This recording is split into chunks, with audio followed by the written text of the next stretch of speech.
En este clip explico quiénes son los árabes y cuál era la situación política de la Arabia preislámica y su sociedad y religión antes del auge del Islam. Si quieres saber más sobre la historia islámica temprana, mira el episodio 21, el Islam y las conquistas árabes, y suscríbete al programa. Dentro vídeo. ¿Quiénes son los árabes, los protagonistas del episodio de hoy? Los árabes son los habitantes de la península arábiga, que limita al oeste por la península del Sinaí y el Mar Rojo, al sur por el Océano Índico y al este por el Golfo Pérsico. Mientras que la frontera norte es mucho más imprecisa, pero todo lo que es Siria y Mesopotamia se considera que no forma parte de Arabia, aunque tuvieran también poblaciones emigradas de árabes en época preislámica. Sin embargo, por el proceso de arabización que frecuentemente acompañó el Islam, se denomina a veces árabes a todos los que tienen como lengua materna el árabe, con lo cual hay que distinguir entre árabes étnicos y árabes culturales, al igual que hacemos una distinción entre hispanos y españoles. En la antigüedad también se denominaba a los árabes como sarracenos o como ismaelitas, siguiendo la tradición bíblica e islámica que los consideraba descendientes del hijo de Abraham, Ismael. Tengo que advertir que las fuentes escritas sobre la Arabia preislámica y también de los primeros 100 años del Islam son escasas, tardías y sesgadas. Y eso es un problema de difícil solución para los historiadores. En cuanto a la Arabia preislámica, los cronistas del siglo VIII y IX la describieron muy negativamente como un lugar salvaje y sin ley, con problemas recurrentes como la violencia entre tribus, el infanticidio o el alcoholismo. Y luego, a los primeros 100 o 150 años del Islam, hay muy pocas fuentes contemporáneas a los hechos. Las que hay suelen ser de los conquistados, pero muestran mucho desconocimiento acerca de los árabes y la religión de Mahoma, mientras que las crónicas escritas por los musulmanes posteriormente tienen unas agendas claras y hablan en un tiempo en que el Islam y la identidad árabe ya se habían desarrollado. Así que coged algunas informaciones con pinzas. Dicho esto, la sociedad árabe preislámica era tribal. Las relaciones sociales y políticas estaban determinadas por los lazos de parentesco y de solidaridad, porque un individuo solo difícilmente podía sobrevivir en esas inhóspitas tierras. Y había desde población sedentaria en núcleos urbanos a árabes seminómadas y nómadas, que son los famosos beduinos. Las interacciones entre árabes nómadas y sedentarios eran muy variadas. Se pueden encontrar ejemplos de conflictos porque los nómadas usaban recursos de los sedentarios, y también ejemplos de colaboración, como los nómadas que actuaban como intermediarios de comerciantes y llevaban a cabo comercio a larga distancia.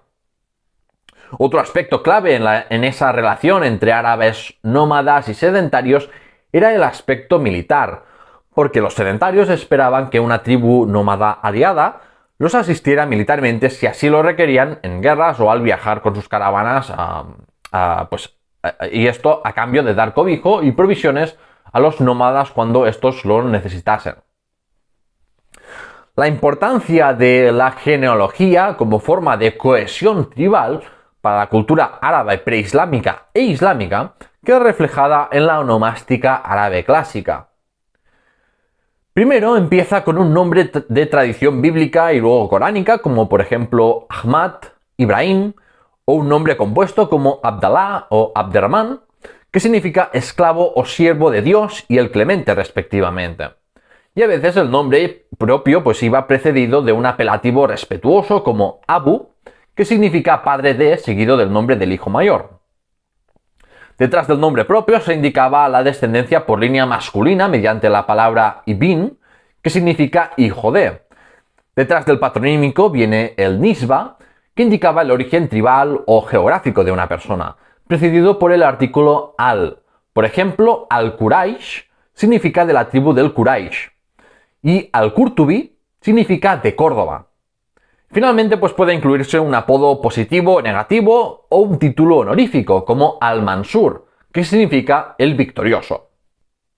La península arábiga se divide en una zona norte y centro dominada por el desierto y un clima duro, y en el Hiyaz y el Yemen, en el oeste y suroeste de la península, que son zonas con tierras más fértiles y activas desde tiempos preislámicos en el comercio marítimo e interior.